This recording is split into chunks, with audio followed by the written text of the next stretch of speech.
kembali lagi seberapa mereka sebetulnya memiliki kekuatan, kerjasama juga, bahwa untuk menjaga satu hubungan yang tidak nyaman satu sama lain kan butuh usaha gitu ya, butuh kerjasama juga untuk memastikan pada saat mereka lalu berkumpul dengan anak-anak mereka tetap dalam kondisi suasana hati yang bisa juga membahagiakan dan menyamankan bagi anak-anak gitu. Kalau pada akhirnya lalu memutuskan di saat sekarang, ya ini pasti sudah melalui berbagai pertimbangan gitu. Di salah satunya bisa jadi karena mereka memutuskan mereka masing-masing sudah siap. Sebenarnya pertimbangan udah cukup lama. Tadi saya udah bilang kan bahwa ini juga bukan sesuatu yang mendadak, sudah lama dan sudah sering kami diskusikan juga. Tapi memang ya saatnya ya sekarang ini. Ya ini mungkin yang terbaik ya, karena keputusan kan tidak diambil secara mendadak.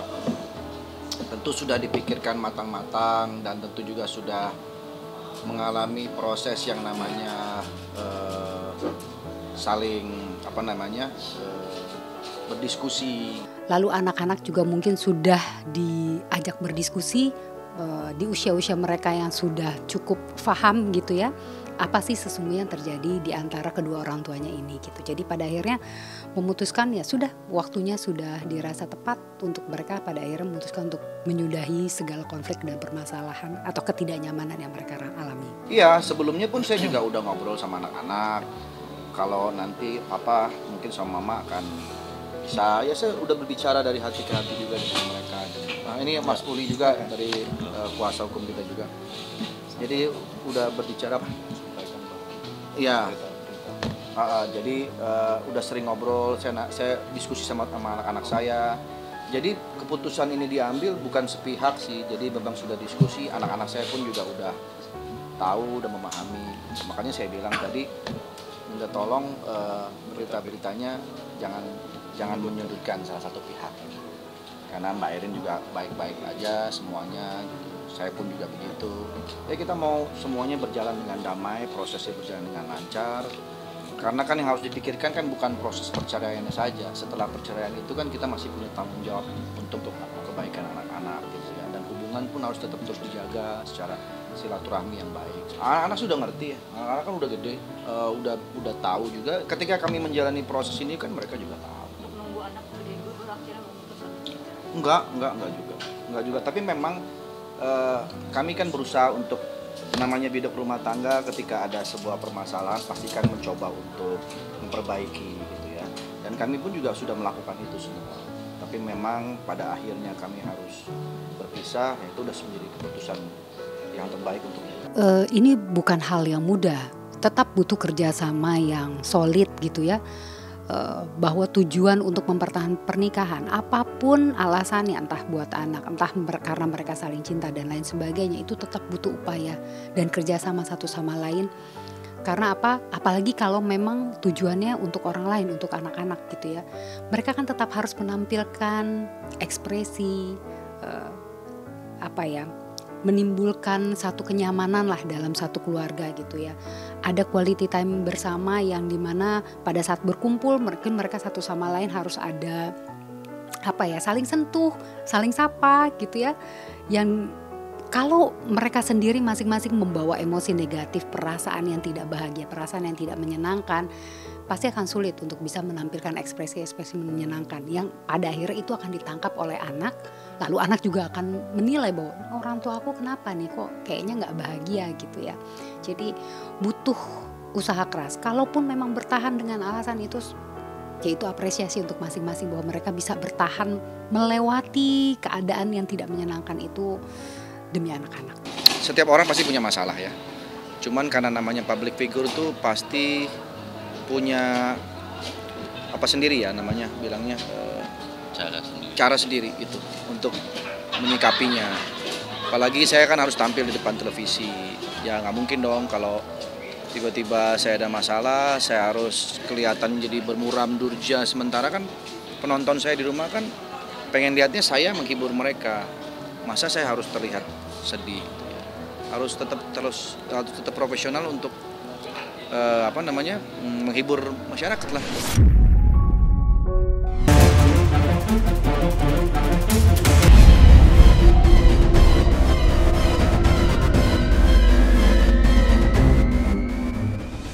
sebelum itu tuh jam 10 tuh, pokoknya jam 10 pas tuh Pak. Si almarhum Pina itu SMS dulu. Kamu ada di mana? Mau ikut main enggak? SMS begitu. Mau ikut main enggak? Mau ikut main enggak? Jam 10 itu? Ya, jam 10. Sama saya balas lagi Pak. Enggak, asok kamu aja, nanti saya dimarahin sama pacar saya. Pas saya SMS begitu, nggak lama kemudian, hitungan menit, nggak menit Pak, 5 menit kemudian dia telepon. Berarti udah lewat dari jam 10 jam berapa? Iya, jadi SMS itu agak jam 10 lebih berapa, lebih 5 menit, lebih sedikit aja Pak. Habis SMS begitu, nggak kemudian lama si Pina nelpon. Ini belum datang dulu Pak. Pas begitu dia nelpon. Kamu ada di mana? Kan udah aku bilang aku ada di rumah. Emangnya kenapa? Kamu mau keluar enggak? Enggak. Ayo sih J, kalau misal kamu keluar, bilang begitu. Tapi si Pina lagi nelpon sama saya, keadaannya emang nggak lagi sengsara tuh, nggak lagi apa-apa, lagi bener-bener seneng banget. Di situ banyak gerombolan lagi ketawa hahaha gitu tuh. Tapi banyak suara motor mobil aja, nggak fokus ada di suatu ruangan, enggak. Aku bilangnya, enggak kamu aja, bilang gitu. Ayo sih, akunya ada di Sumber. Dia itu bilang begini, ayo sih aku ada di arah Sumber, satu arah mau ke rumahnya Eki. Satu arah. Arumsari apa namanya? Ya. Kan dari Talun ke Arumsari kan kalau misalkan di ini kan satu arah Pak, nggak harus bolak-balik kemana-mana. Kalau kamu mau aku jemput sekarang. Nanti kamu boncengnya sama temennya si Eki. Kebetulan dia nggak ada boncengan belakangnya, begitu. Pas aku matiin, dia datang dalam hitungan detik lah Pak, 5 atau berapa detik dia langsung datang, cukup datang dia tuh. Dia langsung nanya begini, Pina pulang belum? Belum, dia udah di Sumber Cimeg, lagi sama si Eki, baru aja telepon. Nah pas begitu aku lagi cerita tuh Pak, lagi cerita yang dia nelpon gitu, aku lagi cerita berdua. Tiba-tiba HP aku, dia nelpon sekali dulu. Nah nelpon lagi, pakai nelpon biasa. Nah nelpon, dia ngomong, si Mega ngomong itu si Pina nelpon. Ada apa? Bilang kayak gitu. Sama saya, udahlah Meg, biarin aja, orang saya nggak mau main kok. Terus menerus, akunya risih, udah biarin. Tapi kan dalam pikiran saya asumsinya nggak ada llagi kejadian aneh Pak. Emang dia lagi bener seneng banget sama temen-temennya, sama si Ekinya juga. Nah dia miss call tuh 3 kali. 3 kali berturut-turut, kata si Mega, udah deh dia kata, dan Meg nanti dia mau ngajak aku main, akunya nggak mau, maksa-maksa, bilang begitu Pak. Nah abis teleponnya itu mati, si HP saya dipinjem sama si Mega. Nggak ada telepon lagi gitu tuh, dia mau pulang jam berapa, kan sama aku di chat itu tuh, Dek, udah itu aja Pak, nggak ada respon apa-apa. Jadi sekali lagi handphone itu dipinjam oleh Mbak Mega ke Mbak Widih untuk kirim SMS. Dek gitu. Dek gitu.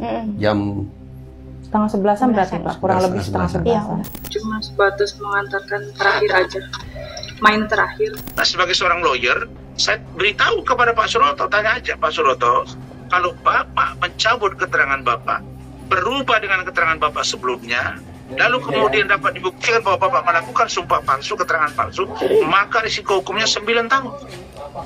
Itu yang harus kita sampaikan kepada klien kita. Kalau kita lihat kasus Vina sampai saat ini belum bisa terungkap, itu kalau kita flashback lagi ke belakang, tentunya banyak alat-alat bukti yang hilang. Poinnya itu. Ya, yang terpenting adalah bagaimana kita mencari motif daripada kasus ini, yang sampai detik ini pun masih sumir. Artinya langkah apa yang harus dijalankan. Sedangkan mencari handphone para korban aja ataupun pelaku yang sudah ditahan aja sampai detik ini juga belum terbuka nih handphonenya. Ya kalau udah bisa terbuka, itulah akan terkuak semuanya di situ. Dan bagaimana peran-peran orang-orang yang sudah ditampilkan menjadi saksi, bahkan dia juga ada yang dilakukan muncul orang sebagai saksi mahkota, ini sampai detik ini juga belum bisa terkuak. Karena apa? Karena masih ada menyimpan sesuatu hal yang belum dibuka. Nah inilah yang harus kita pahami bahwa di dalam proses hukum ini adalah bukti cukup yang di mata hukum yang dipakai. Tetapi kalau alat-alat bukti cuma petunjuk, tentunya ini nggak dijadikan satu alat bukti cukup. Karena ini memang masih dalam proses pengembangan untuk bisa membuktikan alat buktinya. Tapi sekarang kita sudah melalang buana, muter, dan memang sampai detik ini juga ya proses kematian Vina masih dalam proses yang sangat amat membingungkan. Bahkan kita juga sampai detik ini juga pelan-pelan dibuka kasus ini, pelan-pelan dan selan-selan saksi sudah muncul ke permukaan dan sudah memberikan suatu pernyataan tentunya. Ya inilah saya rasa langkah hukum Saka Tatal yang mengajukan PK ini adalah pintu masuk untuk 7 orang ini, apakah dia bersalah atau tidak. Nah ini yang harus kita perjuangkan. Nah itulah yang paling terpenting. Setelah itu terbukanya satu alat bukti satu pun yang bisa dijadikan alat bukti petunjuk ataupun alat bukti yang cukup bisa. Nah ini bisa membuka tabir ini.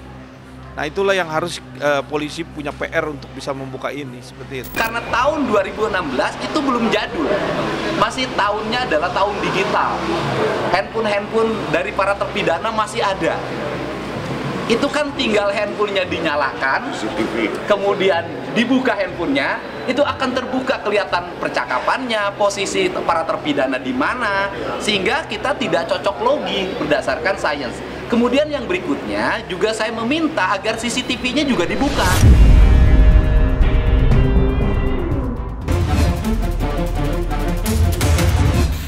Sama persis dengan kebutuhan wajib. Sama persis dengan kebutuhan wajib. Buat 2 orang ya ini. Buat 2 orang. Apa aja Pak itu bisa ininya bahan-bahan kain kapal, kalau orang sini bilang bumbu-bumbunya itu bumbu remaja, ada cendana juga. Ada cendana. Yang meminta Sumba Pocong di sini banyak. Sekarang ini adalah objeknya yang mau di Sumba Pocong itu adalah dengan kasus yang sedang viral. Yang luar biasa itu adalah tulahnya. Tulah daripada Sumba Pocong tersebut. Apabila mereka yang melakukan Sumba Pocong ini berbohong, salah satu tidak hadir, tetap kita laksanakan. Jadi kan waktu itu kan ya saya kan juga ngeliat sendiri, jadi di YouTube itu kan Rudiana berani Sumba Pocong karena itu yang meninggal anaknya, bukan yang nantang Saka. Jadi Saka nantang dia, Rudiana ya. Jadi Saka nantang Rudiana sebenarnya bahwa Saka ini tidak pernah melakukan apa yang dituduhkan. Dan ada penyiksaan di dalam proses di kepolisian. Dalam proses kepolisian waktu pertama Saka ditangkap. Dalam hal ini beliau adalah tim lawyer daripada Saka Tatal ini yang meminta kepada saya untuk mempersiapkan Sumpah Pocong.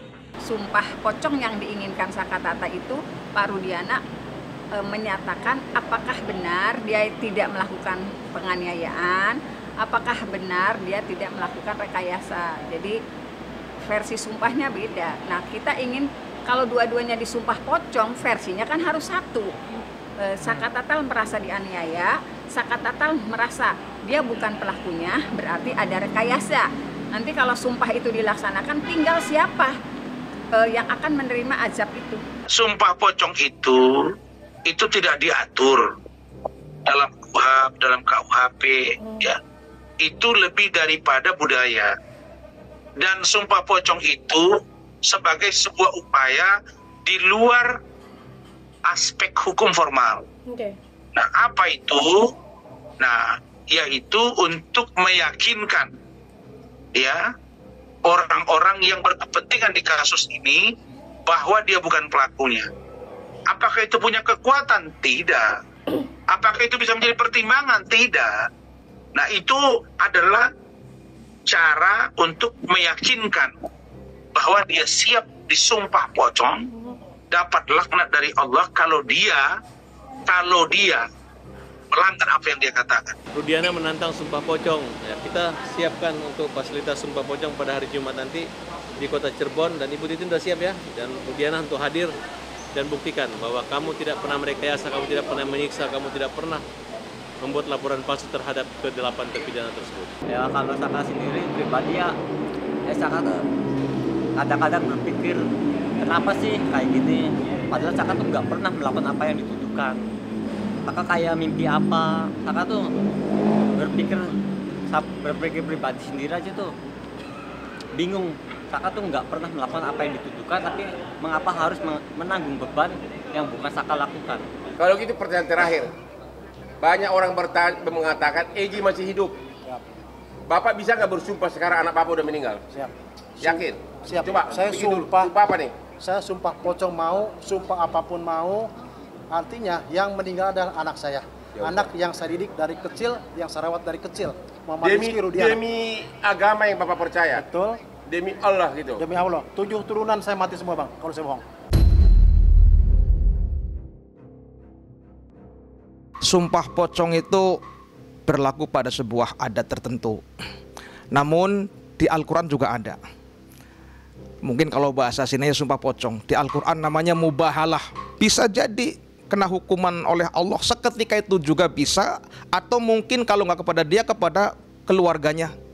Kalau nggak kepada keluarganya, kepada cucunya atau siapa. Pokoknya orang yang masih dalam keluarganya. Yang namanya laknat, yang namanya efek negatif itu macam-macam. Bisa jadi besok, bisa jadi bulan depan, bisa jadi tahun depan. Pokoknya ada namanya hakul adam. Karena dia melanggar sumpah seperti itu.